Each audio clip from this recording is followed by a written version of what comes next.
Greetings, rabble rousers. My name is Jessa McLean. Welcome to Blueprints for Disruption, a weekly discussion dedicated to amplifying activism across Turtle Island.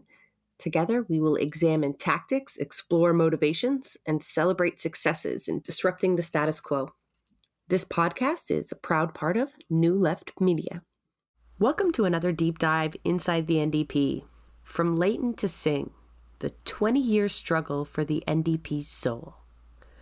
Now that's the title of a new book coming out, and right away, I know some of you are going to feel that subtitle. Struggle for the NDP's soul. The book's author is here with us, Matt Fodor, a political scientist and a progressive. We're going to talk about some of the themes that come up in the book.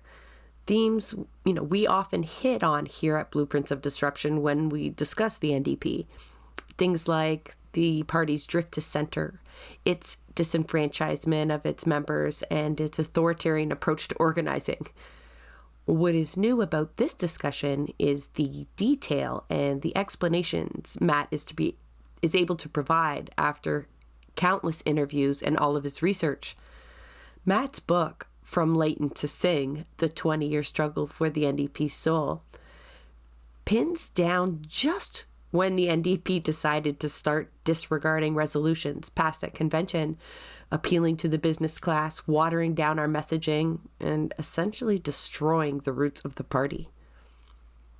In his book and in this discussion, Matt provides the party's well-paid consultant classes rationale, even if terribly flawed, and reveals just how deliberate all of this was. So for folks out there who have felt gaslit while decrying the drift to center or the complete erasure of your voice within the party, this one is for you. Now, we've spent many episodes proving those experiences are real, the repercussions are real. What this episode will provide, hopefully, is the proof you need it wasn't a series of mistakes. And it surely isn't your imagination. It has all been by design. So buckle up. It's not a pretty discussion, but as always, the goal is to inform in order to disrupt. Our hope is folks learn from these discussions because we need to be able to identify power structures in order to challenge them. We need to know who is calling the shots and why.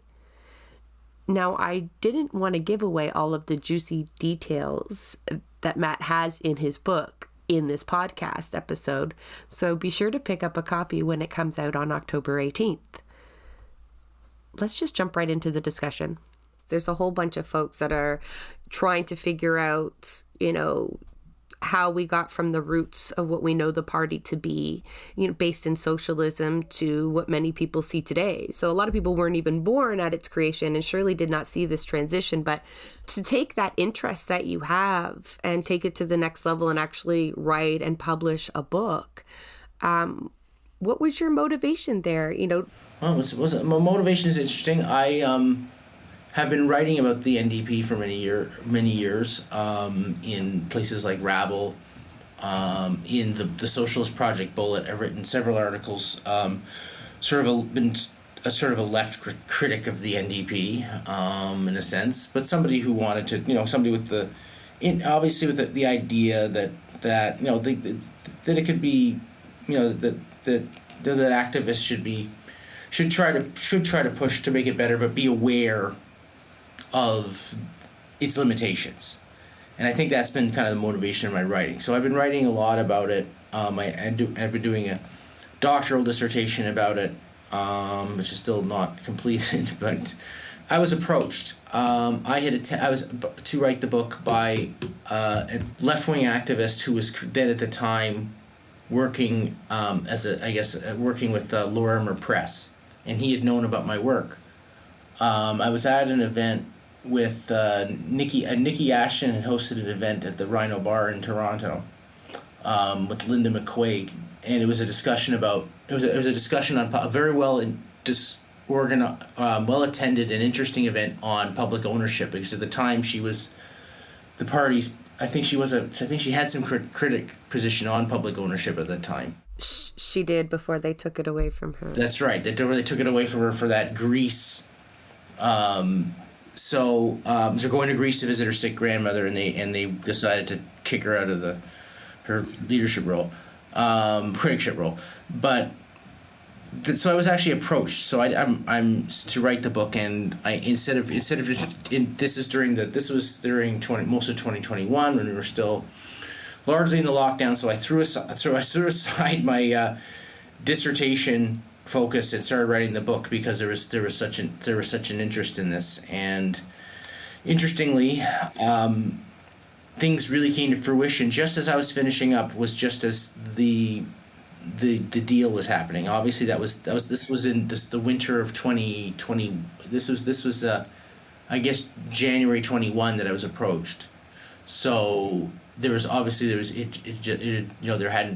Singh had just faced his first election, and we didn't know we didn't know what was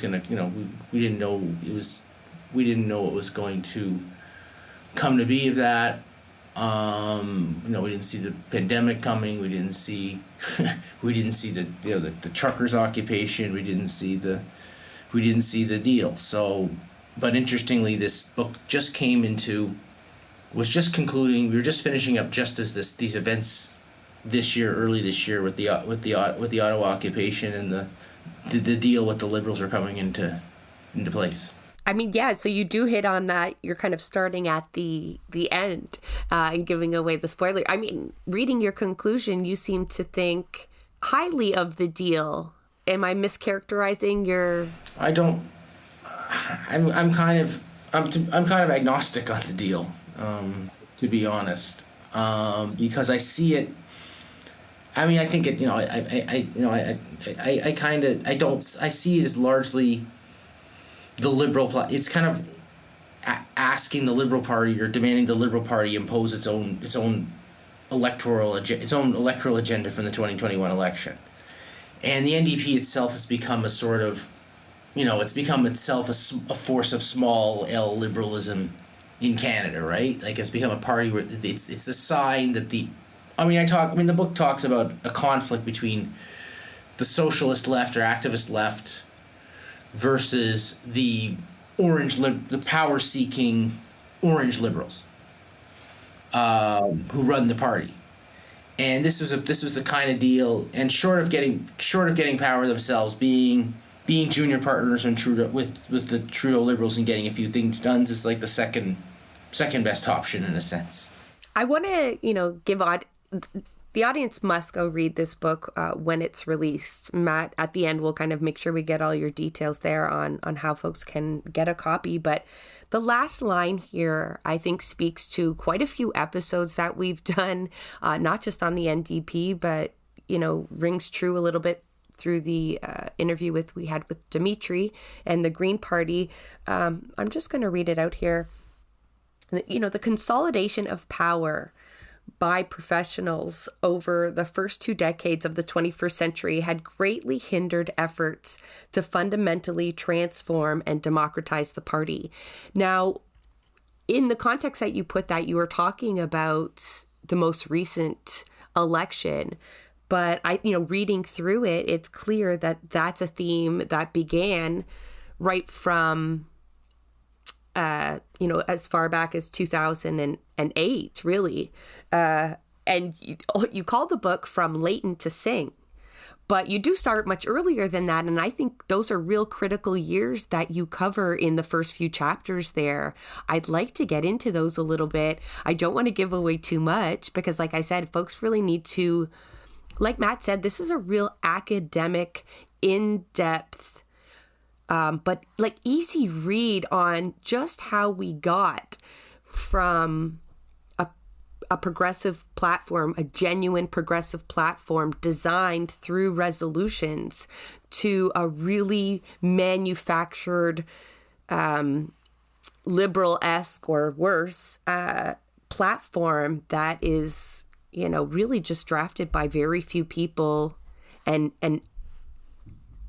Matt points out many times where it's clear it's out of touch with membership, with most of membership, not just this socialist left, right? Like it was out of touch with the public and members. But starting at the beginning of your book, really, the shift to federal control is one of the things that kind of hit me first, where the feds really got, the federal party of the NDP really got involved in, I'm using scare quotes, it's organizing. But really, I think it was just a... Power consolidation? Thank you. This is why you're writing the books. But yes, it was all about top-down control and being able to manipulate the candidate search process, not just get it done, right? So that it could be crafted in a way that democracy really shouldn't be. It should be completely organic Right. if it's structured properly. But the bit that got me was, they explicitly, I think now what happens is they come off as they use progressive messaging, right? The way that they adopted the LEAP manifesto in name. And they fool progressives into thinking that it is a progressive party. But there was a time where they explicitly say, like, especially when Brian Topp gets involved, that there's going to be a shift away from the members being able to influence the messaging. Where did you find all of this information? And were there like aha moments for you that helped explain like just where it all started? Yeah, it's a good question. And I think Jack Layton was a very interesting character because he was known for being, he was a man very much respected and trusted by the left and social movements. His background is more mixed than that. Like he really brought in a professional team that really was at the end of the day fixated on media attention and winning elections and saying we're serious. In order to be taken seriously, we need to put aside some of the old NDP in order to have the media treat us better. And we need to be more professional and so on. Just as other social democratic parties around the world have done. I found, to me, reading Brad Levine's memoir to be absolutely very revealing. He doesn't. I'll give him credit that he's not. He doesn't pretend to be anything that he's not. He's very explicit in his. I think I have some interesting quotes from Levine in the book, which people can read.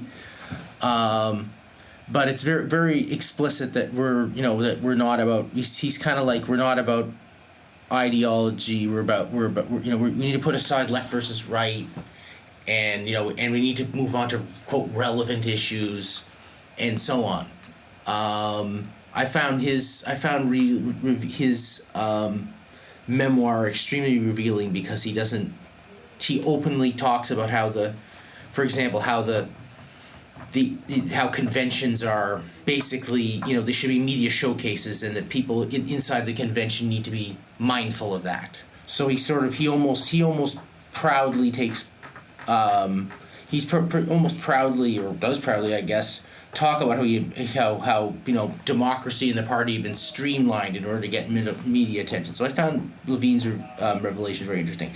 I also, several years ago, long before writing the book, I had done interviews with Brian Topp, and Brad Levine, Ed Broadbent, and other people in the NDP. And yeah, you could see the Peggy Nash also, and you could see, you got to hear this modernization agenda, and they were all, for the most part, the people I spoke to for the most part were very supportive or saw the necessity for it. So yeah, I do talk about I thought the Halifax Convention in 2008 was another, which I talk about quite a bit in the book, as another.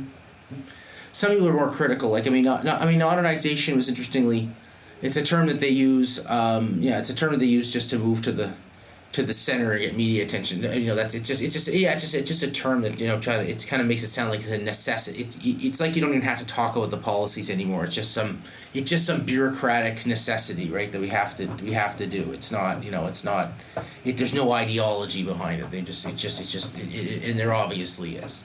And you can see them, and you draw these parallels in your book, and like great examples of how they try to model themselves, after a lot of things, but the Democratic Party in the United States, which a lot of leftists take serious issue. There's a real lack of democracy in the United States as well. So it's actually disheartening to see that, and maybe at a time that was considered modernizing the party. Obama was successful in electoral gains, but not in substantive gains for the populace, right? So this trade-off of our values for really short-lived gains.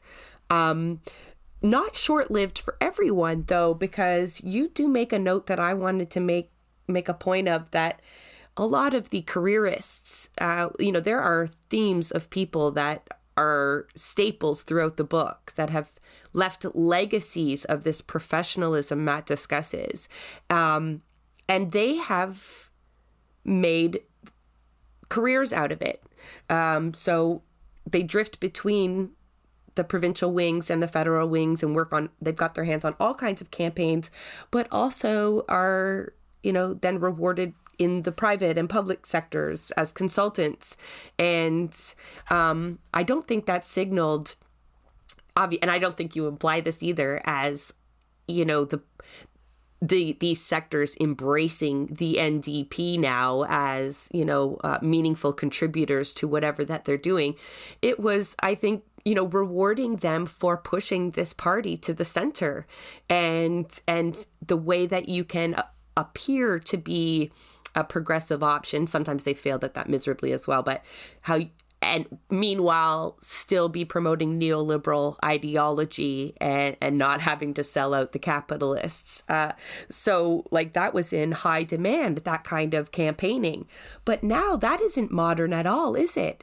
We've seen that the big organizing that we're seeing that's successful for progressives in the United States is just being ignored here, right? There is no sign of that in your book at all, because they have just stayed with that pattern that they started at the beginning of your book.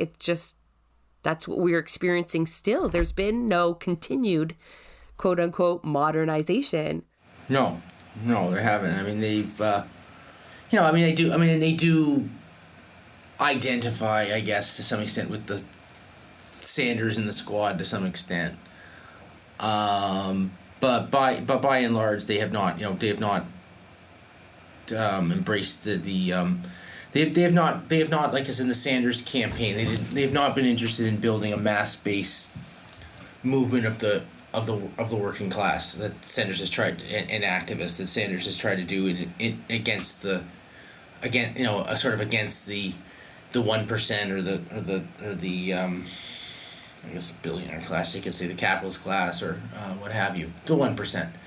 They continue to, they kind of, I would say they rhetorically nod to it, because, it's very interesting in the last election. They did get an endorsement from Bernie Sanders, in the 2021 election. And I know why. Sanders, I've read Sanders' bio, and he is, he has said in the past that the U.S., like a lot of U.S. progressives, has said that we need something like the NDP in Canada, right? So it's not surprising that Sanders would embrace the NDP here, but let me interject just a second though on the Bernie endorsement. I think that they would have preferred Obama's. Well, I mean, there's a lot of endorsements. I'd rather have a Corbyn endorsement, to be honest. But right, the idea that he endorsed us is because it's the same reason a lot of people still volunteer for the NDP and still hold hope, because really they still are the only quote unquote viable option on the left. So it's not so much that we are a shining star or an example that Bernie wants to look up to, but that it's one of those anybody but conservatives or sort of approach. And that's, oh, hell, that's failed us for so long. Attack ads. You also talk about the history of attack ads.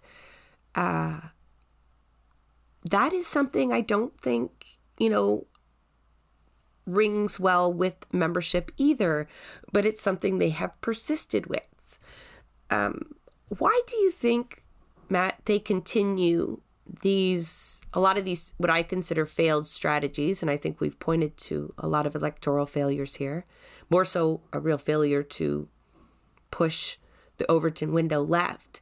But why do they keep organizing this way? Why do they continue this professionalism route and not embrace the membership? It's a good question. I mean, it is interesting. I mean, membership at this point has almost become a relic to them. I find it's something that it's like the mass party days have passed. We still have them, but they see the membership as a as something they want a loyal member. They want a membership that donates, tweets, retweets Jagmeet Singh's, on social media, promotes the party, volunteers on elections. But they really don't want an active, independent-minded membership at all. I'm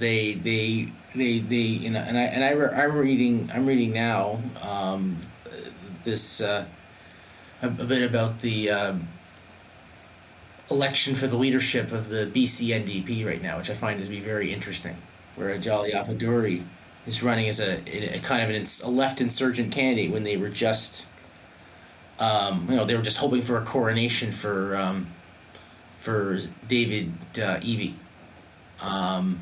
And now she's signing up lots of people, and they fear the idea of a mass membership-based party, right? They're doing everything they can to stop it, right? I thought it was very interesting that the party's membership, I was quite struck to read that apparently the membership of the BC NDP dropped to 11,000. This is a province where this is their strongest province, and they're in power there. So they really don't see they really don't want a party membership that they really don't want them to have the messy the messy situation of a party membership that may take positions that the leadership fears. They want a membership that's loyal, and you would know far better than me about the tricks that they play in order to get the resolutions defeated, or either the resolutions defeated or that they don't like, or upping another an official resolution, or that kind of thing. You probably know that better than almost anybody right now. So well, you know what? I would like to get into that, because the top of my note here, I brought up Brian Topp at the beginning and his role and in moving away from resolutions being the base of the platform. How it was, we might have something too radical, or it wasn't refined enough, or whatever garbage he was able to sell people at the time. And I just want to remind people, and a lot of Ontario NDP members will know this to be true, he still meddles in this process. He chairs a committee that gets to decide which resolutions get to the floor and which do not, which emergency resolutions are valid enough to stand and which are not. And they use a litany of tricks. One, I want to just kind of let people know, they might not understand why it's so difficult to even get resolutions passed, even though now Matt, lets us know that explicitly they'll never use them to make a platform, is Labour delegates. Labour delegates are provided a list of which resolutions to support. And we know this actually started at the prioritization. So I guess maybe one of their consultants, Matt, thought, okay, we've reined them in too much. We're going to let them prioritize the resolutions at least, right? Will appear to be democratic. And it's all done online and with no scrutineering whatsoever. And labor delegates are all told how to prioritize. Staff members whose bosses need a certain message to come across are also instructed on they're members of the party as well. They're instructed on which resolutions to prioritize and then pass on the floor. So you don't just need to convince free thinking NDP members.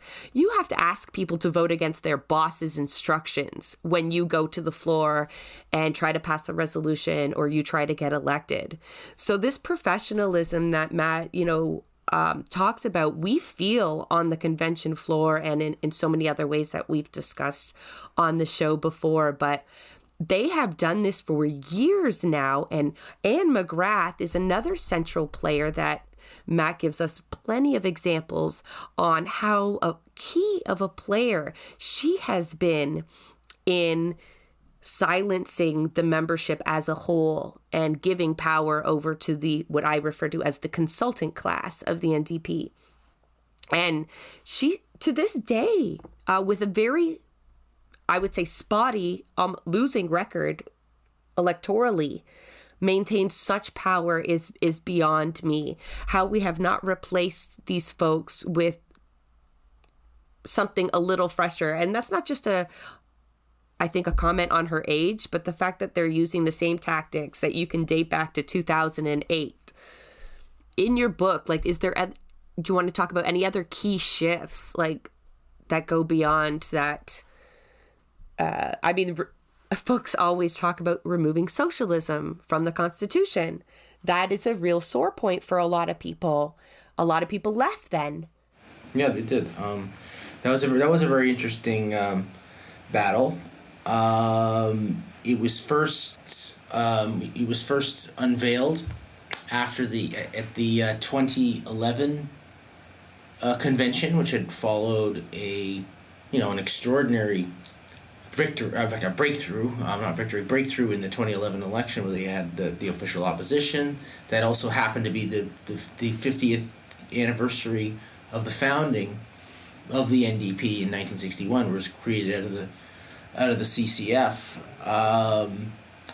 and yes, this was presented as it was presented as a resolution saying, and they presented that resolution at that convention. They said, we got our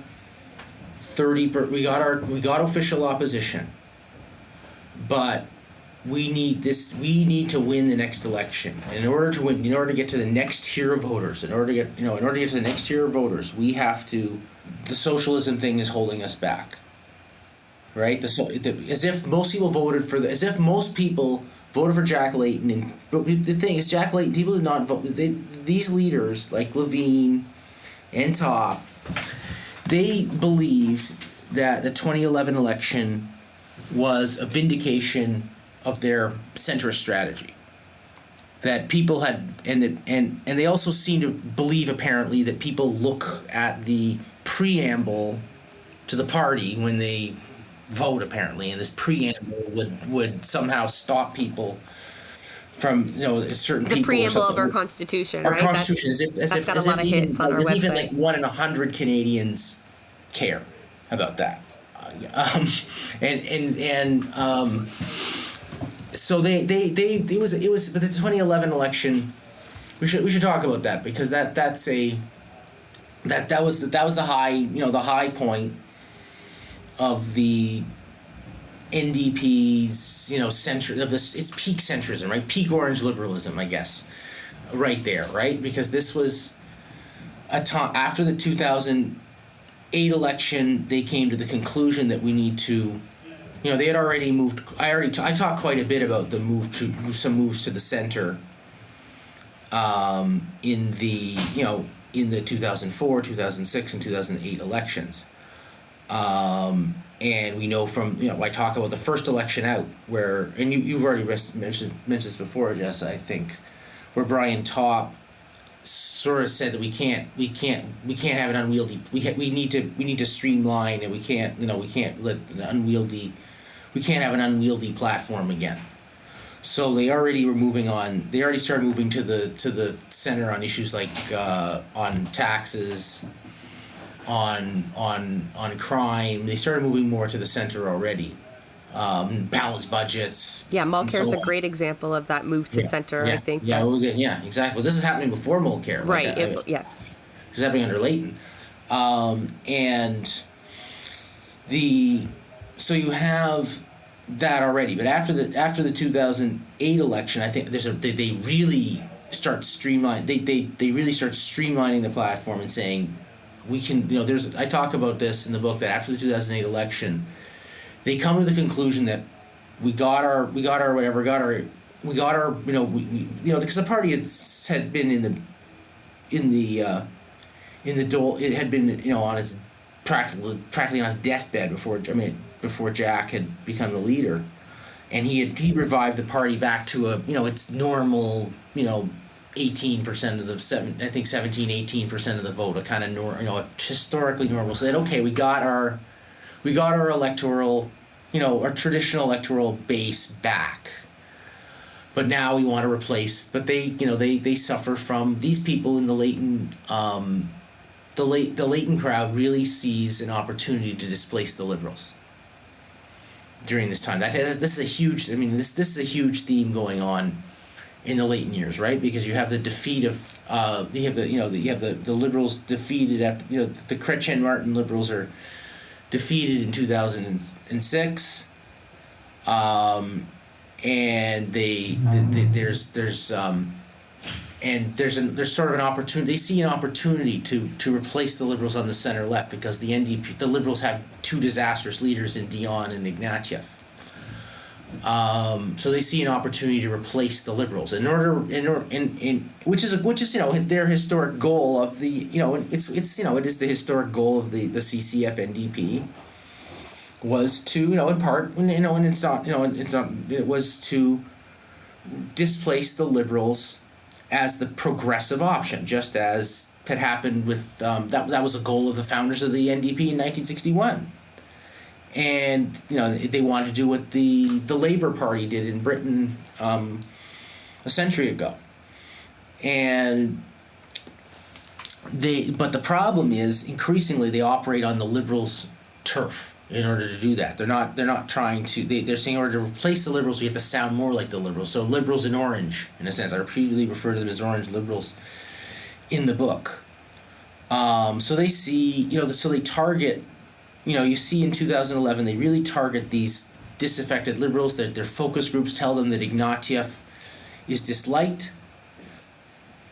Yeah, their focus groups tell them how Ignatieff they like Jack. They don't like Ignatieff, but they also are a bit but they're appealing to these voters who are kind of a bit skeptical of the end of the traditional NDP. So that's who they're trying to reach in 2011. So they really streamline the platform. They make it really is a pale comparison to even the previous Leighton platforms. Very third way. It's big.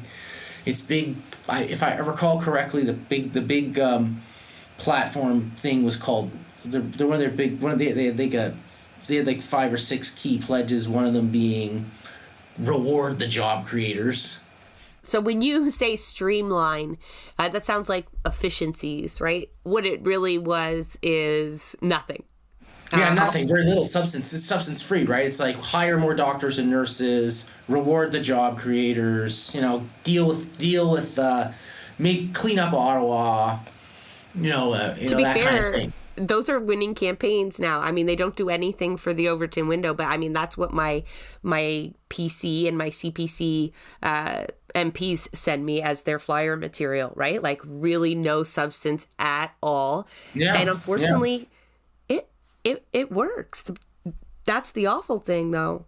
You're right. This anybody could do this, right? It's like it's and they have a few. They have a few like they dump. They also lose the. They don't have any big, transformative welfare. They move away from any like big state, what they perceive to be as like big spending programs. Levine even mentions that we got to move away from, in his memoir, we got to move away from these big multi-billion-dollar spending and that kind of thing. So they really, by 2011, are a third way party. But I would argue, and then of course there's also but I would argue that this is not the main reason that they had the breakthrough. And I think they really interpreted that move to the center as a vindication of their, what they believe to be a brilliant strategy. While ignoring all of the political conditions that existed at the time, which they had no control over. Yeah, they had it. It was a fluke. That breakthrough. People, you had the Liberal Party was in very poor state, and you had a situation in Quebec, a very volatile situation in Quebec. So you had the collapse. You had their so they capitalized off that, and in Quebec, in Quebec, Jack was very popular, no doubt, but nobody could tell. They thought he was a nice guy, but they really couldn't tell you what his policies were. That's the idea, though, right? Then they can't hold you to any of them. That's right. And of course the liberals, Ignatieff was a disaster, and Jack had that moment where he, I think he had. I'm amazed. I mean, he's lucky it worked. That Ignatieff this brilliant intellectual was so easily fell for the trap. But they've been prepping for this. Like, you didn't show up for work to Ottawa. That was focus group tested. It wasn't just some off the cuff like thing. It was something that they pre-prepped for. And so in other words, you had the perfect storm, the perfect conditions, and they read it as a vindication of their strategy when it really was just a fluke. I mean, you had a situation where very for up until the 2011 election, they were these great, most of their great plans weren't really bearing much fruit at all. I mean, they were gaining a few seats, a small increase in the popular vote, but nothing dramatic. And all of a sudden, and they go into the election where 13, when they actually enter the 2011 election at 13% in the polls. So they actually thought they were going to lose seats. But then in the last 2 weeks, just something extraordinary, conditions just sort of blew up, and they got lucky, basically. That was really what happened in 2011, but it was not. But it was not because of like a discard of socialism or embrace of the center or anything like that. Basically, I read the 2011 election as a fluke.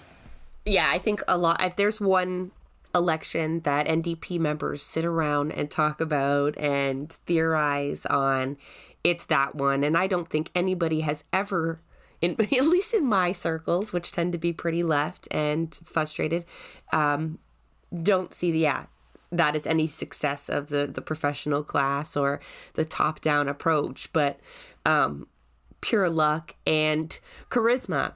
And I wanted to talk about that as well, because in the title of your book, From Leighton to Singh, those are two leaders' names. You mark the eras, by the leader at the time.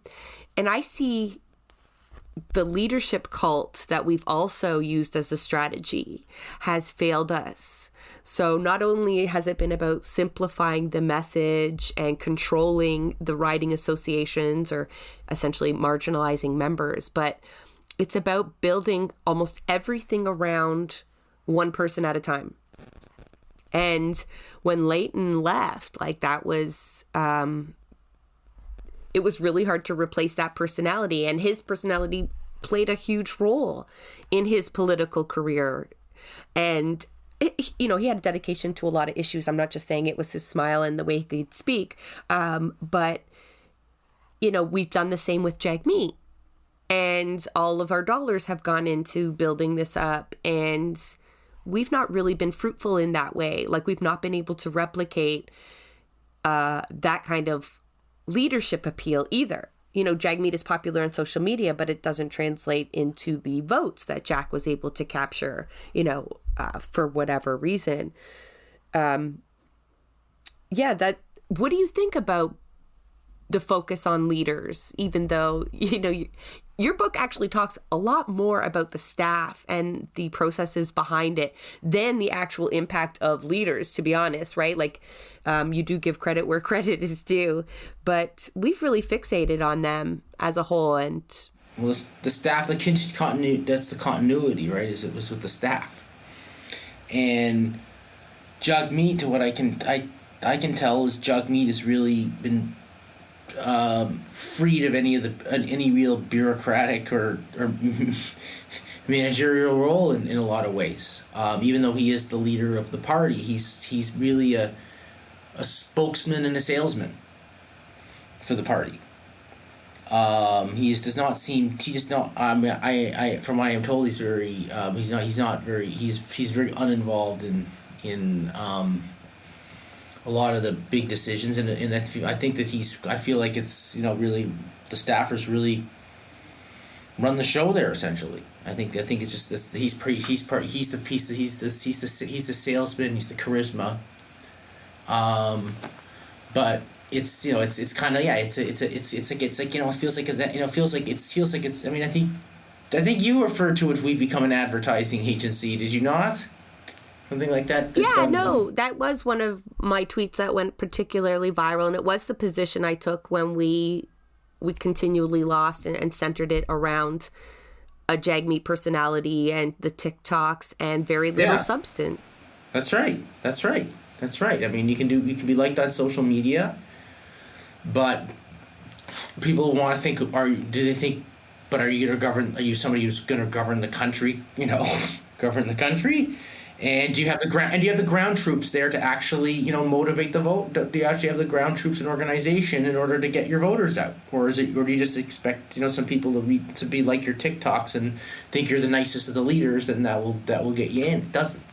No, because to answer your question, no, they don't have enough ground troops anymore. Because, I mean, you talk about that 2011 shift that. Or, celebration that Brad takes credit for, and that streamlining you talk about, and the abandoning of some real core principles and policy items that members would have been adamant be included. What that did is, I think you characterized it, or I don't have the quote, but like as a betrayal of the movements that had typically supported the party and knew that would be, the best partisan bet for them. Because I see there was definitely a break in the ability for a lot of groups to then align themselves ever again in a partisan way, or to trust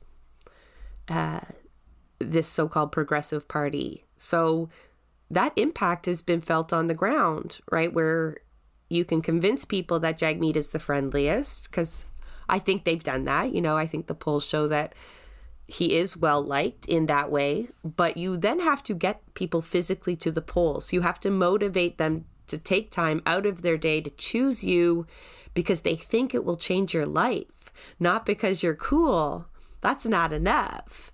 They'll give you a like, no problem, and members will retweet you, but will they spend their weekends walking door to door during a pandemic? The answer was no. The answer was absolutely no.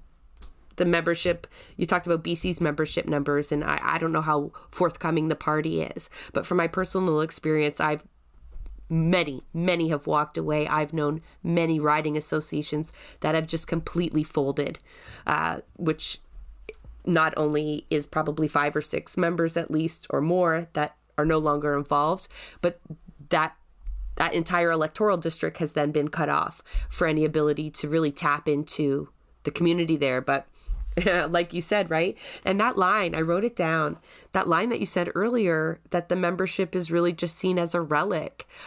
Even though I know that, to hear you say that was hurtful.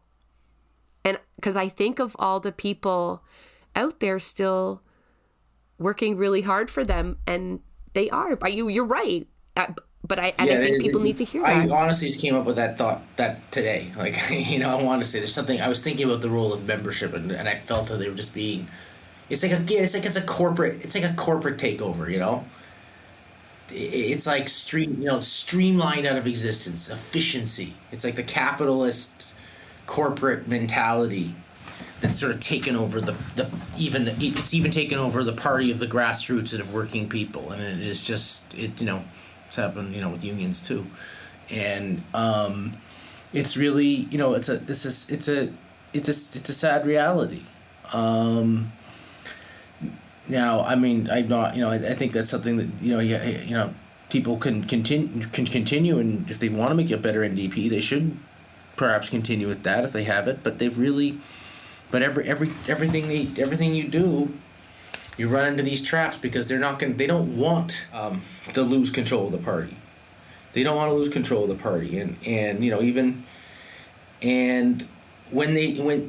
in that rare situation that it does happen, that there's they would actually probably campaign. They would probably, if the left actually took over the party, these people would probably try to would probably engage in sabotage. And like they do. They would, like they did with the Labour Party under Corbyn. We can look to the East Coast, where their leadership in the East Coast NDP parties has progressively gotten more leftist, even being run by open socialists. And to talk to people from the East Coast, they'll tell you that the federal party just abandoned them altogether. And they're essentially persona non grata at convention, where Horgan is paraded out and given time to speak as a, hard centrist that drives most of the members up the wall. That, we continue to have these celebrate these centrists. You go over the rise and fall of Notley as well, and seemingly her rises are tied to being more progressive, at least in messaging, and then the demise being the opposite. So yeah, it still leaves us scratching our heads as to why they continue these patterns, but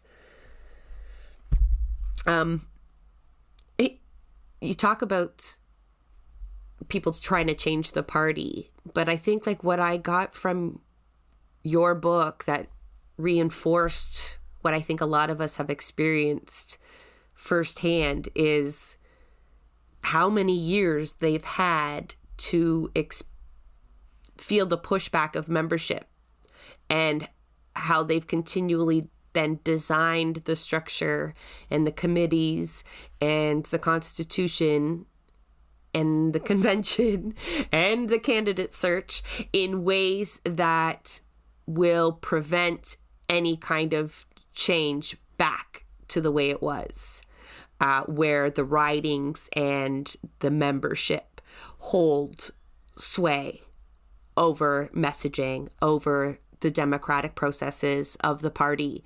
They have worked really hard over many years, faced many scenarios, and I think they know how to shut every one of them down. And I think BC is seeing that. The folks there, they came to me, and they came to a lot of progressives, not like me in particular, asking for help, in any way that we could, because absolutely they want to stop a coronation. Matt, you characterized that superbly, of what we call the establishment, a continuation of the status quo that Matt lays out in his book. And what we're seeing is just like they will do anything. So members may know this by now, that they actually asked the Green Party to release their membership list to a third party, and they would do the same, share lists and compare to make sure that Green members weren't coming over and flooding the party to vote for their opposition. And I thought that was, and then when I'm reading through your manuscript, I thought that was incredible, because at one point, they knew that that was key to draw over Green voters. And now that they're maybe succeeding, or at least the grassroots activists within the party are succeeding in doing this, it's like, nope, actually, we changed our mind. We don't want to They're not that way. We don't They're want not to that appeal way. to other voters. How dare you sign up members from another party? Where did they think folks are going to be finding new members? But I think besides that, that's not the real reason, right? Like, it's not. They will do anything to stop her. They don't want a radical activist to become the premier of British Columbia. And you laugh, but that's what the members want. Like, you talk about Rebecca Blakely's post-election survey in 2015 there, and I didn't know about that, although, I probably should have, but it was clear even members then were opposed to this approach. But donations have not dwindled. We are breaking donation records, and I can't figure that out because there is a real membership disengagement. There is lack of electoral success, but somehow they are still able to raise the money. For all the good that it does no good. That's the spoiler alert. No good. That money that you've put into the party has done no good, but they continue to do it. So Anne McGrath keeps getting paid, and good gig. It is a good gig, isn't it? Yeah. I guess that answers our question as to why they keep repeating these strategies. They've turned us into just donors. And I guess if they don't give you avenues, I feel like I just had an epiphany. If they don't give you avenues to participate meaningfully, they only leave you donations as the way to maybe stop the Liberals or the Conservatives, right? So because fear is very prominent in their messaging on top of attack ads, right? Like an urgency, like you have to donate now because like we have to stop this and that and the other thing, because there is no other avenue for members to fight back against the rise of the right. The only option you ever get in those emails is to give over money. Always, repeatedly.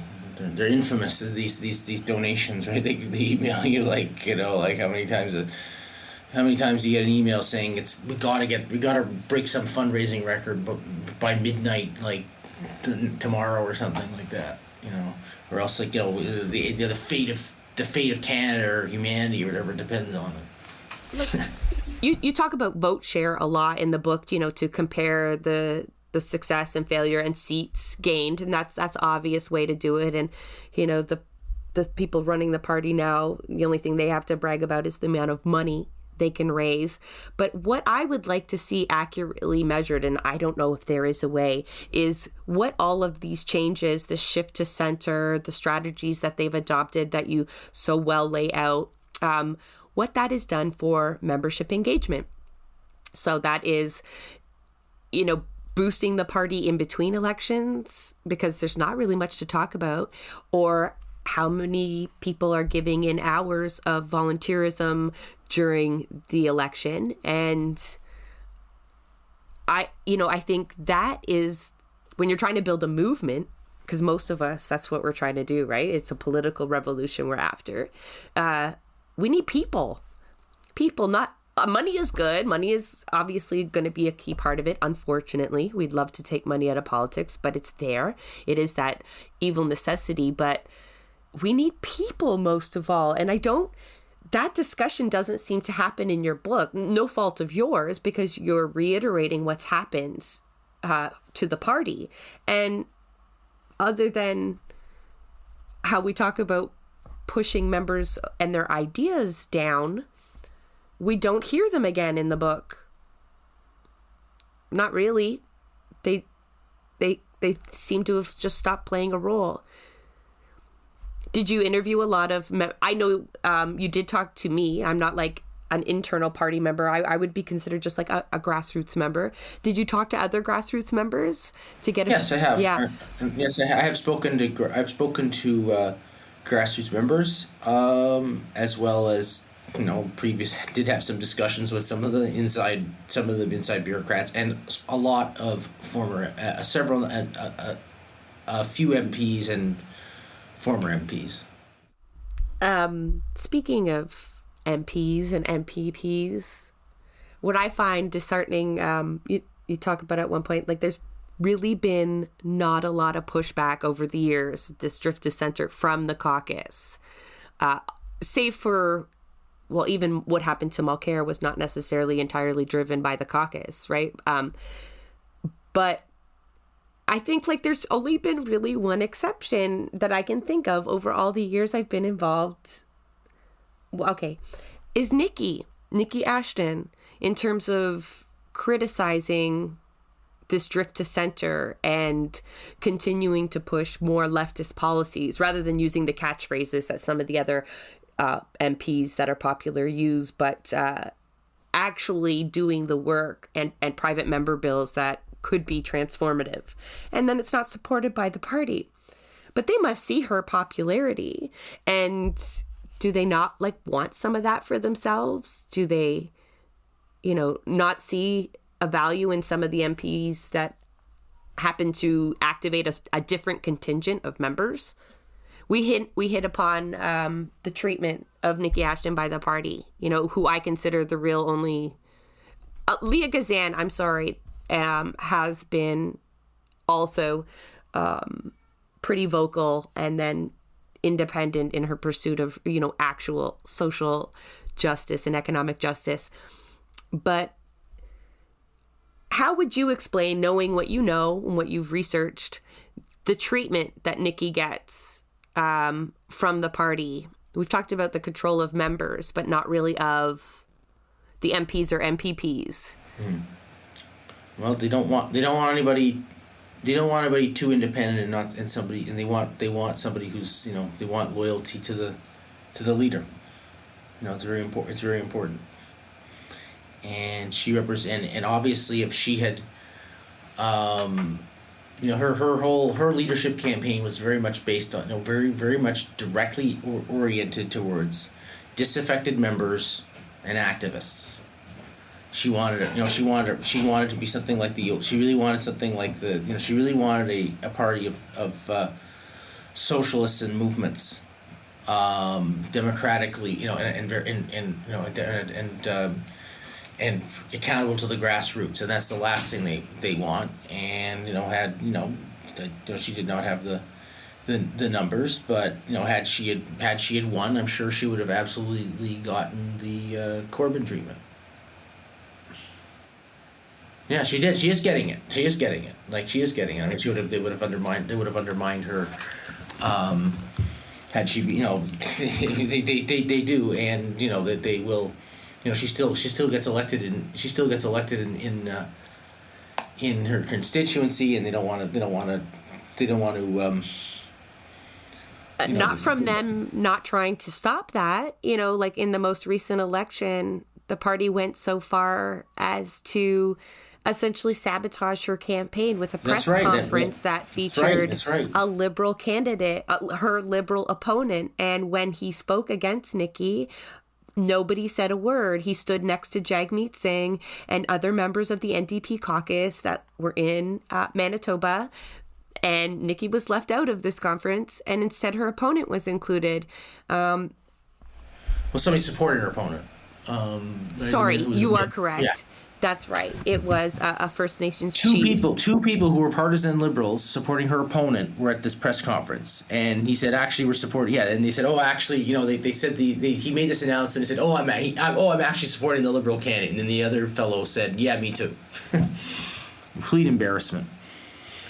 Is it inept or is it deliberate? I don't know. No, it's deliberate. I can guarantee you I have experienced their feigned mistakes so many times and spoken to so many organizers that I know for 100% fact all those times that we think like, oh, why is there a delay in releasing this, or why is this process so frustrating? It's on purpose.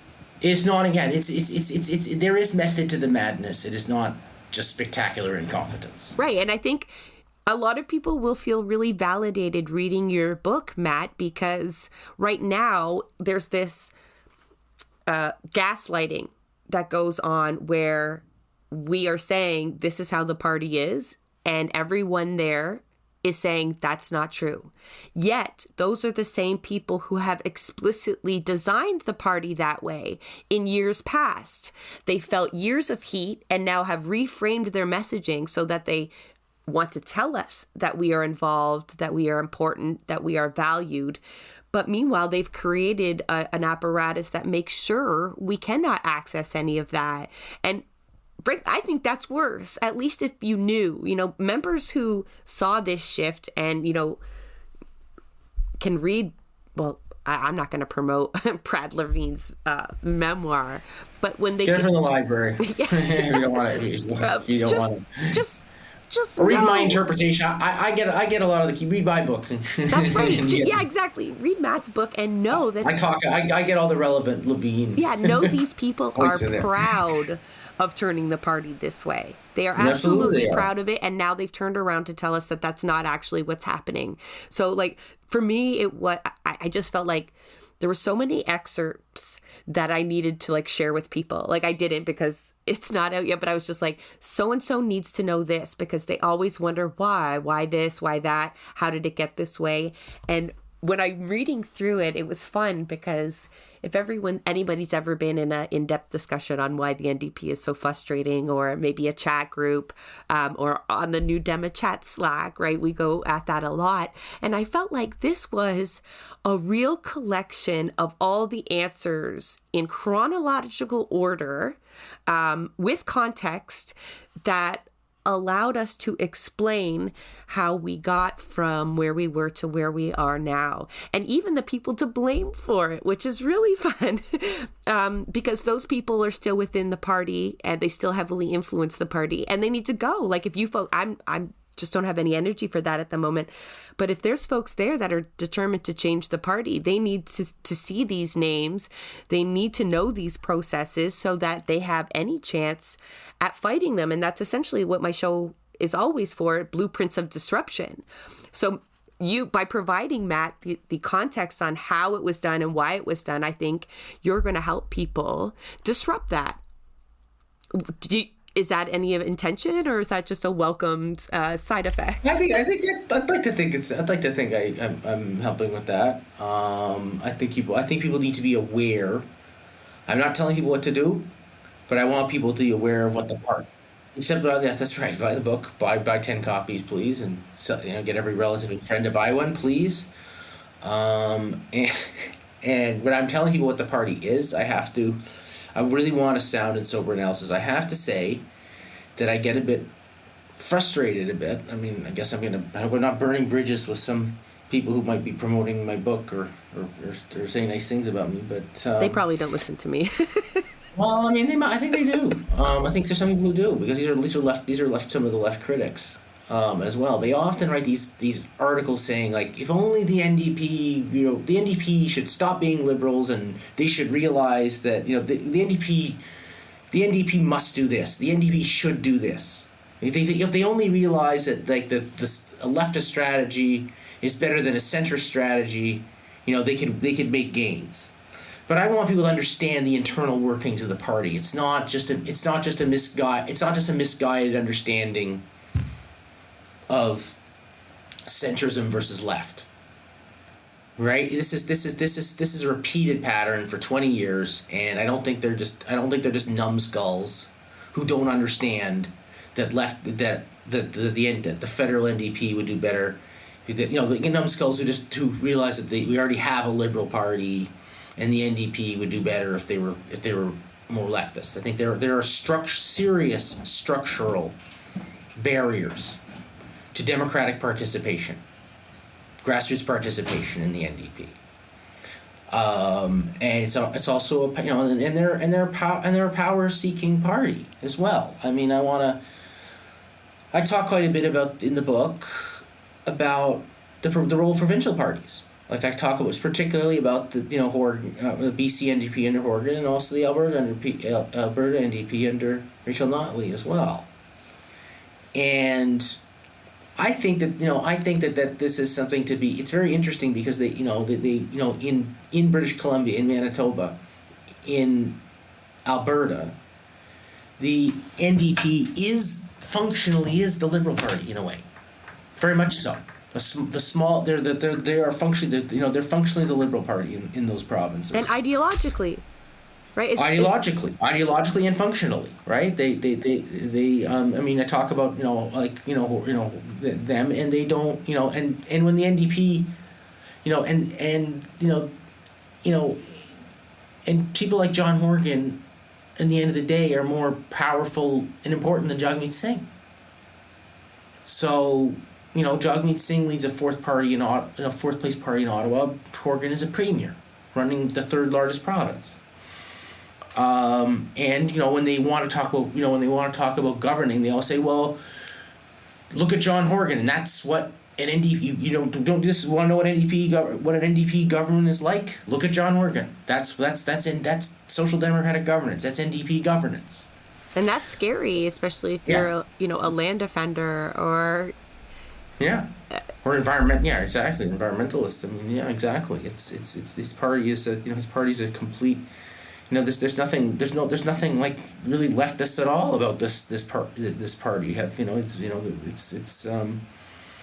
it's functionally been turned. The British Columbia NDP had an interesting history of being a very class-based party, and there was a history there of British Columbia for a long time. It was interesting because it had a really late.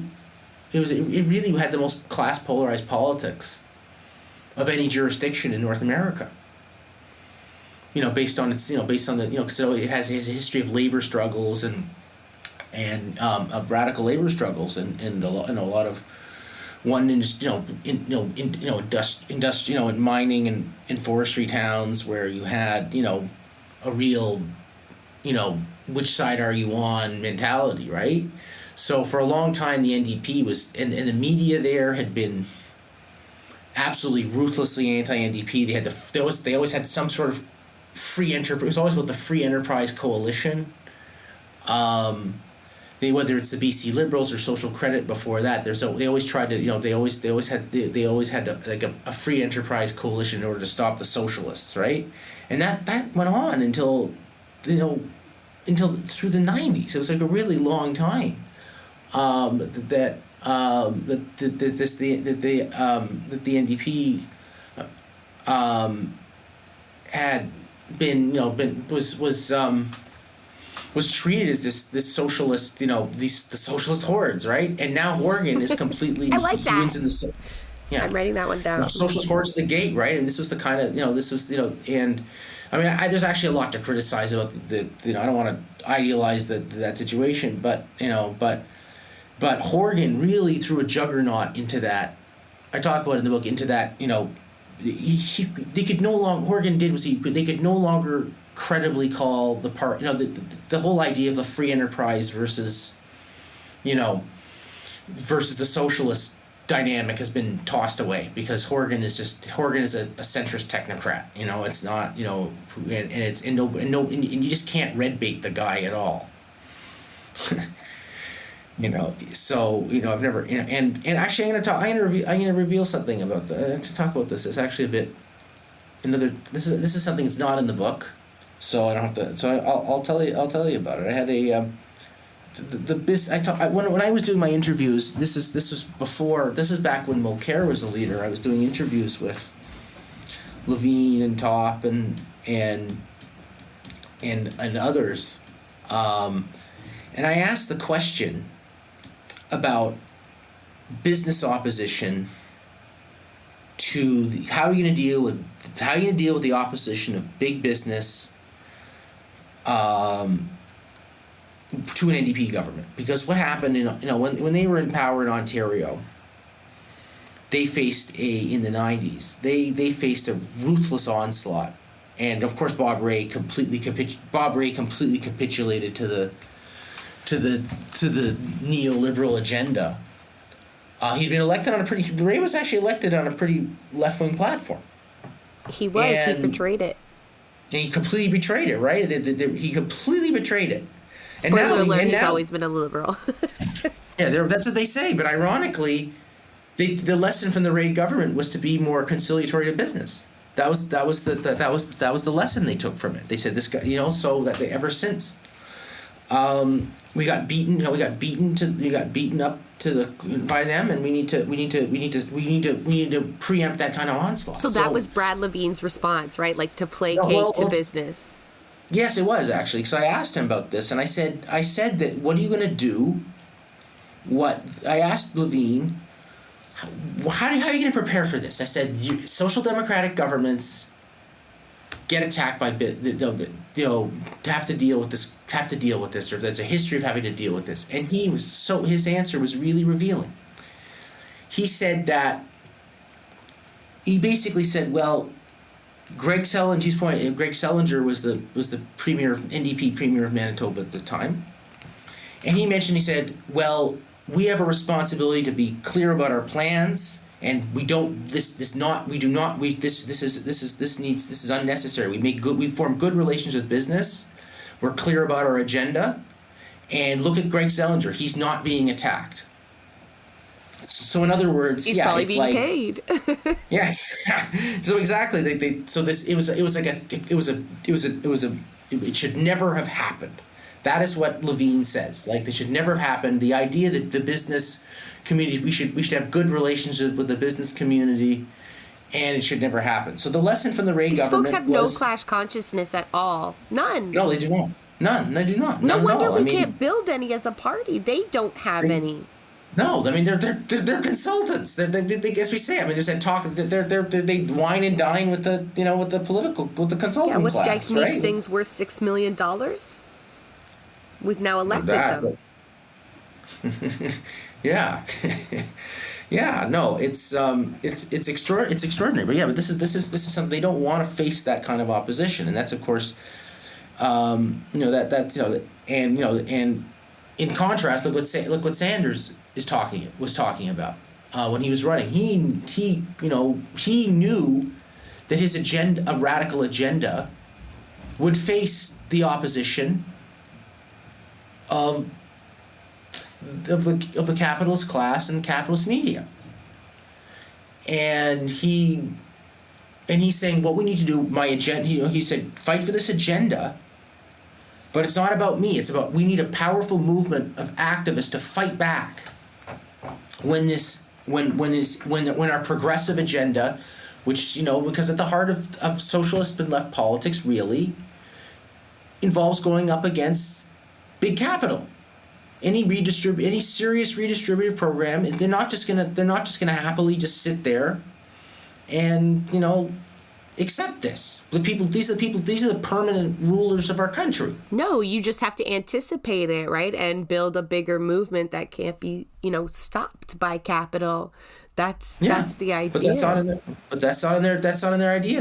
But Levine and company, they want to be embraced by progressive minded capitalists, right? No, there's no such thing. But what I think they do now is they walk that fine line a little bit better. It's not serving them electorally. Well, so Jagmeet knows that every so often we need a tweet out there that talks about the 1%, right? That slams Galen Weston and talks about record profits during inflation. This is important. So I'm not slamming him for it's better than what we've seen. It's some of the best stuff we've seen in years, which is quite telling. But kind of sad. That's it, right, Matt? When we introduce private members' bills other than Nikki's, or when we actually push for certain legislation, that real fight is gone. And we never see that Bernie Sanders style call for a grassroots movement. That is definitely downplayed. But I do think they've done a good job of placating business with their policies and probably all their backroom discussions that they have with folks. And labor, that's a different episode, is playing into that to a degree, I believe. But they know enough that there's just enough out there to trick progressives into that kind of beacon that goes off, that come on over here, this is your best choice. But there's no substance to it. So business isn't terribly scared off and perhaps don't attack them in the way that they do. But then again, who's going to waste their time attacking a fourth party? I mean, in Ontario, to be fair, businesses do, I mean, developers heavily donate to the opposition and mount huge campaigns through third-party advertising against the NDP. So, like, I don't argue that some of these strategies have been successful, like Horgan does run government. But I guess, you know, folks like Matt, I get this feeling from you as well, but I don't want to speak for you, that like our idea of victory is not in winning so many seats when those MPPs are still passing centrist policies or, you know, coming out with messaging that is terribly damaging to the cause, talking about woke capitalism or the disregard for life in the face of forest fires and COVID and whatnot. Like, so yeah, I think that's the worst betrayal there is that purposeful disconnect. And you hit it right there. That is one of my biggest frustrations when you talked about people just wanting to convince them to do better. If they only knew how populist socialism would likely be, if they only knew this and that. It's like they know, and we hear Jacobin still these articles. Yeah, they absolutely know. They have consultants to tell them what the impacts would be. They just don't like them. And we asked the same of Ford too. I see a lot of this in the campaigns against conservative premiers or leaders, where it was like, if we could only tell them how many people they're killing with their policies. Like, they fucking know. They know. You need, like, the class warfare mentality, that us versus them that you mentioned. That, I know that sounds terribly combative to people, but that's absolutely what we need. Like, you need to know what side you are on. And with the NDP, it's never really clear. I feel really bad for the folks in BC in particular, and Alberta and Saskatchewan right now. The NDP, and Ontario, but I guess I felt bad for us for a long time, that so much work, like so much goes into being a volunteer in the NDP, like your free time, resources, and really been betrayed by our successes, right? We're like, yay, we got you elected, and now I have to continue to lobby you just in the way I would have to lobby the Liberals or the Conservatives to do the right thing. Like, what was the point? What was the point then in all that work? But I guess, yeah. But Matt, like, this has been an eye-opening conversation, but it doesn't really even touch on the amount of content you have poured into that book, From Latent to Sing. Can you tell us where folks can get the book? Because there's a lot of NDP members and leftists in Canada, I think, that need this history. Well, the book comes out on October 18th. It should be released in stores. And you can also order the book from Lorimer. The publisher is Lorimer Press. I should give I should look up the article, but the article is Lorimer. Go to lorimer.ca. You can also order the book from James Lorimer and Company. I have not put them together yet. But I have been there will be some. I will be planning to have some book launches in Toronto and Vancouver and Hamilton. And I really think that this is I'm obviously biased, but I think this is a very timely book. And I think people who want to understand how we got, a lot of people, I think if people want to understand what the NDP is and how we've gotten to this place, I think this book will be very helpful. Absolutely. And I think, like I said before, to be extremely helpful for those that are trying to advocate within the party and to understand the mechanisms that are in play that are thwarting your efforts. You know, it's not you that's failing. It's not you that isn't doing enough. There are so many factors in play that have deliberately written you out of the process. And I think reading this book, it will be the same as when sometimes we hear ex MPs or MPPs come out and explain just how awful it was in the inside, because it's actually designed that way. Matt, I will be sure, though, to share links to your publisher's site and any other links that would help folks get in touch with you and see your work and support your work. I thank you so much for coming on. I can't believe, with what I've read from your book and what I've heard you say, that this is our first actual conversation, voice conversation, because I think like our frustrations and the idea of empowering people by allowing them to understand the mechanisms at play, like that's why I'm very open about the processes that they'd rather me not share, is because people need to understand it. And me and you definitely need to talk more because... Well, please, I'm thrilled. It's really great to have this conversation, and we need to keep in touch.